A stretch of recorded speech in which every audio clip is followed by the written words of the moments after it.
बिस्मिल्लाहिर्रहमानिर्रहीम। मेरा जो प्रेजेंटेशन का टॉपिक है वो है सिरोसिस ऑफ लीवर। और सिरोसिस ऑफ लीवर में जो है वो बेसिकली होता क्या है, बेसिकली ये जो फाइब्रोटिक चेंजेस आ जाती हैं जो कि थिकेंड होती हैं प्रोटीन के साथ, ठीक है। थिकेंड प्रोटीन होगा जिसको हम क्या कहेंगे, फाइब्रोसिस। तो ये चेंजेस होंगे, इसको हम सिरोसिस ऑफ लीवर कहेंगे। अब ये किस तरह से होती हैं और इसके काजेज़ क्या होते हैं, तो सबसे पहले हम कॉमन काज देखेंगे। कॉमन काज अल्कोहल है, वायरसेस हैं, और अनलेस कुछ ऐसी चीज़ें होती हैं जो कि मतलब कम कॉमन होती है, जिनमें कुछ मेटाबॉलिक हैं, कुछ सिरोसिस की वजह से, कुछ मेडिसिन की वजह से हो जाती हैं, वो फैक्टर्स हैं। जब ये तमाम अदर फैक्टर्स हैं तो ये मिल के क्या करेंगे, उसके अंदर एक क्रॉनिक किस्म की स्कारिंग बनाएंगे और डैमेजिंग जो करना शुरू कर देंगे, जो कि इरिवर्सिबल होगी, रिवर्सिबल नहीं होगी। और एज रिज़ल्ट क्या होगा, फाइब्रोसिस हो जाएगी। और इस तमाम तर प्रोसेस को हम सिरोसिस कहेंगे। ये सिरोसिस ऑफ लीवर कहलाएगा, जो कि इरिवर्सिबल होता है। इसके बाद हम इसकी जो है कुछ हिस्टोपैथोलॉजी की तरफ हम देखेंगे कि वो किस तरह से होती है।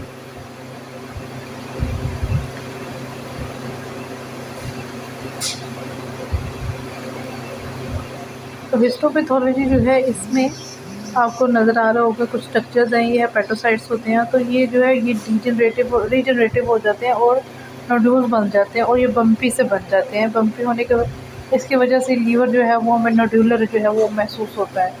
जब हम लोग इसके अंदर ये चेंजिंग देखते हैं तो देन सिरोसिस इसको हम कहेंगे।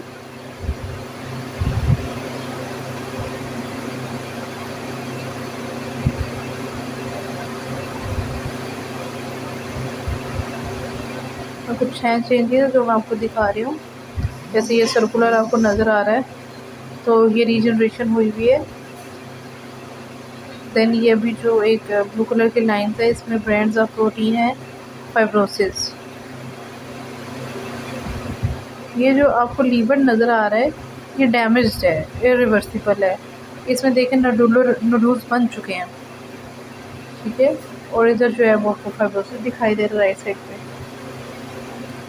जब हम देखेंगे कि फाइब्रोसिस की फॉर्मेशन होती कैसे है, फाइब्रोटिक कोलेजन बनते कहते हैं कैसे हैं, किस तरह से। तो ये आपको स्टेलाइट एक सेल नज़र आ रहा है, एक बेसिक स्ट्रक्चर है इसकी, जो कि किस किस के दरमियान है, साइनोसॉइड के दरमियान और हेपेटोसाइड के दरमियान है।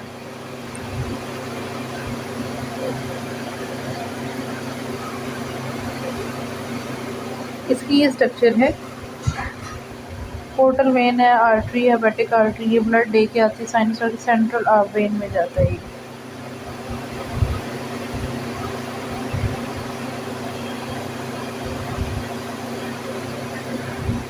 सेंट्रल वेन में जब जाएगा तो ये बेसिकली होता है किसके अंदर, हेपेटोसाइट के अंदर। बेसिकली ये हेपेटोसाइट्स के अंदर ही है। अब क्या होगा कि जो कुछ चेंजेस है ना वो किस में आएगी, हेपेटोसाइट्स में। हेपेटोसाइट्स में पता था ना कि ये फाइब्रोसिस हो रही है। अब क्या होगा, उसके अंदर कोलेजन बढ़ जाएंगे। इसके अंदर ना कोलेजन आ रहे हैं, ये जो पेरिसाइनोसॉइडल स्पेस है जो ये ब्लू कलर की जो है, इसके अंदर जो है वो आना शुरू हो जाएगा। तो क्या होगा कि डैमेजिंग होगी। वैसे तो स्टेरॉइड का अगर हम प्रॉपर फंक्शन देखें तो क्या है कि ये स्टोर करता है विटामिन ए को, ठीक है। अब देखिए ये आपको नज़र आ रहा है कि इसमें क्रॉस जैसे बन रहा है, तो इसका मतलब है कि ये डैमेज हो रहा है, ठीक है। और नीचे इसमें जो स्टेरॉइड जो सेल्स हैं इसके ऊपर एक बाकायदा किस्म का एक जो है वो प्रेशर एक इंक्रीज़ हो रहा है, कंप्रेशन बन रहा है उसके ऊपर। तो ये जो आहिस्ता आहिस्ता जो कंप्रेशन है, ये कंप्रेशन जो है ये बढ़ता जाएगा।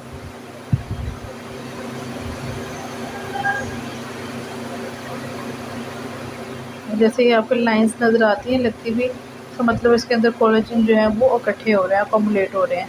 जो अकोमुलेट हो रहे हैं, आपको वॉल नज़र आ रही है साइनोसाइड के ऊपर से, इसे एक कंप्रेशन साइक आ गया, नीचे को आ गया थोड़ी, तो प्रेशर इसके ऊपर जो है एक्सर्ट हो गया। अब ये प्रेशर ये करेगा क्या, कंप्रेशन जब है, कंप्रेशन एज ए रिज़ल्ट हमारे पास एक क्लिनिकल एक जो है वो फाइंडिंग जो आएगी वो क्या आएगी, पोर्टल हाइपरटेंशन की, ठीक है। पोर्टल हाइपरटेंशन किस तरह से हो रही है, क्योंकि कंप्रेशन हो रहा है, इस वजह से पोर्टल हाइपरटेंशन यहाँ पे जनरेट हो रही है। पोर्टल हाइपरटेंशन जो है ये क्या, कुछ कॉम्प्लिकेशन, इसका मतलब कॉम्प्लिकेशन है एक।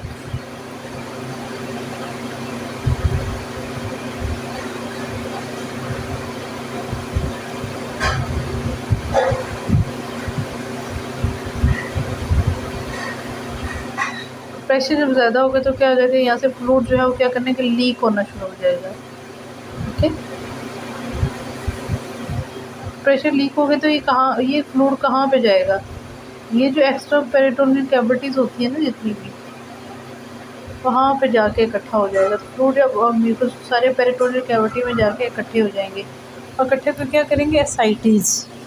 एसाइटीज़ क्या है कि एब्डोमेन में जाके काफ़ी सारा जो है ना वाटर अकोमोडेशन हो जाती है, इसको हम एसाइटीज़ बोलते हैं। और देन जो है वो स्प्लीनोमेगैली भी हो जाएगी।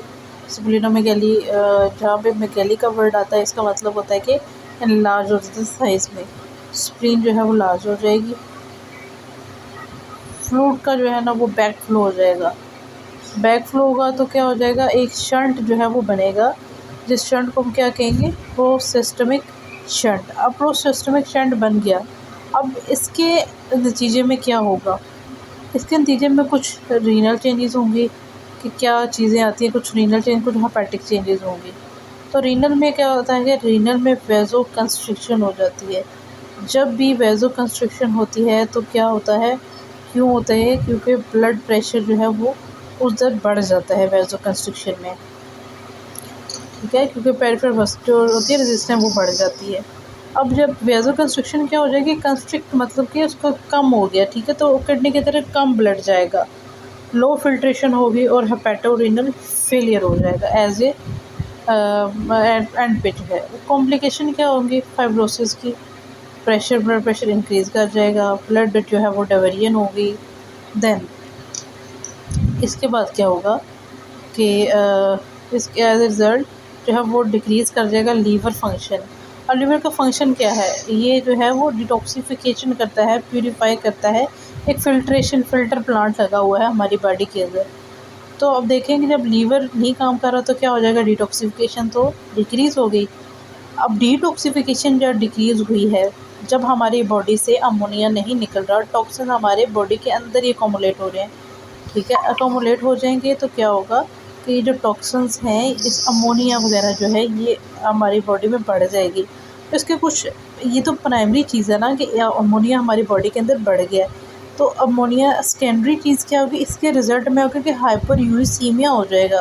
हाइपर यूरिसीमिया जब, क्योंकि हमारे अंदर जो टॉक्सिक मादे थे वो नहीं निकल रहे, और कैसे नहीं निकल रहे, पेशेंट में कॉन्स्टिपेशन हो जाती है, शदीद किस्म की कॉन्स्टिपेशन होती है, जिसकी वजह से ऐसे होता है, ठीक है। उनको लेग्जेटिव परगेटिव वगैरह ये देने पड़ते हैं और वो भी बड़ी मुश्किल से रिस्पॉन्ड करते हैं इसको। एट लास्ट जो है वो पेशेंट जो है उसका हमें अनीमा करना पड़ जाता है।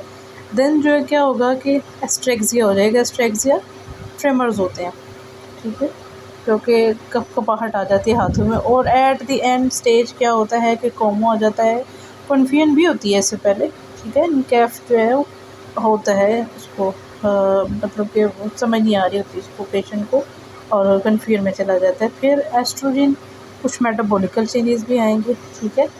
देन जो है वो एस्ट्रोजन में क्या होगा कि एस्ट्रोजन इंक्रीज़ कर जाएगा, ये फीमेल हार्मोन है, तो मेल में अगर जाएगा तो गैनिकोमेस्टिया हो जाएगा, स्पाइडर एंजियोटोमा हो जाएगा, पेल्मर एरिथमिया हो जाएगा। देन इसके बाद हम देखते हैं कि बिलिरुबिन जो कंजुगेशन है वो डिक्रीज़ हो जाएगी, तो क्या होगा, इंक्रीज अनकॉन्जुगेटेड बिलिरुबिन, और फिर क्या हो जाएगा, जेंडस हो जाएगा एज रिजल्ट। एल्बुमिन जो है, एल्बुमिन का लेवल जो है उसकी प्रोडक्शन डिक्रीज़ हो जाएगी। एल्बुमिन का लेवल कम होने को हम क्या कहेंगे, हाइपो एल्बुमिनीमिया। हाइपो जब भी वर्ड आएगा इसका मीन है कि हाइपो डिक्रीज़ हो गई है। एल्बुमिन जब भी डिक्रीज़ होगा, एल्बुमिन डिक्रीज़ होना है तो सोडियम वाटर रिटेंशन होना शुरू हो जाती है। सोडियम वाटर रिटेंशन होना शुरू होगी तो क्या होगा, एडीमा हो जाएगा, जनरलाइज एडीमा होगा। पेरीऑर्बिटल भी हो सकता है जो जनरल होता है बेसिकली। और इसके बाद क्लॉटिंग जो फैक्टर्स होते हैं वो डिक्रीज़ हो जाएंगे। कोगुलेशन की पूरी प्रोफाइल जो है वो डिस्टर्ब हो जाती है, और ख़ास तौर पे जो है वो प्रोथ्रम्बेंटाइन जो है वो जब भी INR एक टेस्ट है, कोगुलेशन प्रोफाइल होती है, उसमें कम हो जाएगा। अब हम सिम्टम्स जो है वो देखते हैं। सिम्टम में हम कुछ अर्ली देखेंगे कि अर्ली स्टेज में क्या होगा, और कुछ हम जो है वो लेट देखेंगे कि उसमें क्या था। अर्ली में जैसे नज़र आ रहा है कि कुछ हम फाइब्रोसिस होगी, और इसमें लीवर कुछ ना कुछ कंपनसेट करेगा अपने आप को, और कुछ ना कुछ फंक्शन ज़रूर करेगा। कभी कभी एसिम्प्टोमेटिक भी होता है, और कुछ ना स्पेसिफिक होता है जिसमें वेट लॉस हो जाता है, वीकनेस है, फटीग है। लेटर ऑन ये जो है ये एक्सट्रीम लेवल का है जिसमें एक्सटेंसिव फाइब्रोसिस होती है और लीवर फंक्शन नहीं कर सकता। आपको स्ट्रक्चर भी नज़र आ रहा है, काफ़ी बम्पी सा स्ट्रक्चर है कि लीवर का, ठीक है, तो नहीं फंक्शन कर सकेगा। तो इसमें क्या होगा, पेशेंट में जॉन्डिस होगा, प्रोराइटिस होगा। प्रोराइटिस ईची स्किन क्यों है, क्योंकि अंदर उसके बहुत सारे टॉक्सिन्स इकट्ठे हो गए हैं। एसाइटीज़ जो कि एब्डोमेन में पानी इकट्ठा हो जाता है। हेपेटिक इनकैफ कन्फ्यूजन की सूरत हाल हो जाती है। और इजी ब्रूजिंग क्या होती है, वो हमने कोगुलेशन प्रोफाइल पढ़ी है ना, तो थ्रोम्बोसाइटोपिनिया हो जाता है, ठीक है। थ्रोम्बोसाइटोपिनिया होता है जो कि नवाज शरीफ साहब को भी बीमारी है ये आईटीपी की, वो तो इडियोपैथिक थ्रोम्बोसाइटोपिनिया है ना, जिसमें कोई फंक्शन पता नहीं चल रहा काज क्या है, लेकिन इसमें काज हमें पता है, ठीक है। इसमें लीवर हो रहा है तो थ्रोम्बोसाइटोपिनिया। अब हम लैब्स पे करवाएंगे तो लीवर बायोप्सी है, ठीक है। लीवर बायोप्सी सबसे आखिर वाला टर्म्स होता है, ठीक है, ये तो पहले से आ गया। लैब फाइंडिंग्स है जिसमें हम जो है वो रीनल एल.एफ.टीज़ करवाते हैं, ठीक है। एल.एफ.टीज़ करवा, उसमें ये सारी फाइंडिंग आ जाएगी। ए.एल.टी रेज़ होगा, ए.एस.टी होगा, ए.एल.पी, ठीक है, और ये सारी चीज़ें होंगी। ए.एस.टी जो है हमेशा ज़्यादा होगा ए.एल.टी से सिरोसिस में। और थ्रोम्बोसाइटोपिनिया जैसे कि हमने कोगुलेशन प्रोफाइल में चीज़ों से डिस्कस की थी, हो जाएगा। अब हम आते हैं ट्रीटमेंट की तरफ। तो ट्रीटमेंट क्या होगा सिरोसिस का, जब तो कोई करीब तरीन चीज़ है तो हम इसको ट्रीट कर सकते हैं, लेकिन अगर वो डैमेज हो चुका है, प्रॉपर्ली बम्पी हो चुका है, फाइब्रोसिस हो चुका है, तो हमारे पास कोई ऑप्शन नहीं है सिर्फ इसके कि हम उसको जो कॉजेज़ हैं, अगर कुछ ना कुछ बच गया है तो हम क्या करेंगे, अल्कोहल उसको बंद करवा देंगे, एंटीवायरल जो हेपेटाइटिस की मेडिसिन स्टार्ट करवाएंगे वो बंद कर देंगे, ठीक है, ये चीज़ें। और जो कुछ इस तरह के फैक्टर होंगे उनको बंद कर देंगे। और liver transplant is a last thing. तो सिरोसिस, अब हम थोड़ा सा इसकी समरी कर लेते हैं कि समराइज़ करेंगे तो क्या होगा। इन्फ्लेमेशन होती है, डैमेज होता है, डैमेज के में क्या होता है, फाइब्रोसिस होती है। और फाइब्रोसिस, अब इसके काजेज़ देख लेंगे। काजेज़ में एक्सेसिव अल्कोहल कंजप्शन होती है, प्रोलॉन्ग वायरल अटैक्स होते हैं। कौन सा viral, hepatitis B and hepatitis C. Then इसके बाद अगर हम देखते हैं तो सिम्टम्स को देखेंगे। सिम्टम्स जो है वो जॉन्डिस है, असाइटिस है और इजी ब्रूजिंग है जिसमें नील बॉडी में पड़ जाते हैं, हेपेटिक इनकैफ है। और डायग्नोसिस में क्या है, डायग्नोज किस तरह से होगा, बायोप्सी के ज़रिए होगा, कुछ लैब टेस्ट होंगे उनसे होगा, ठीक है, अल्ट्रासाउंड वगैरह से भी हो जाएगा। ट्रीटमेंट क्या करेंगे, काज को ठीक करेंगे और एट द एंड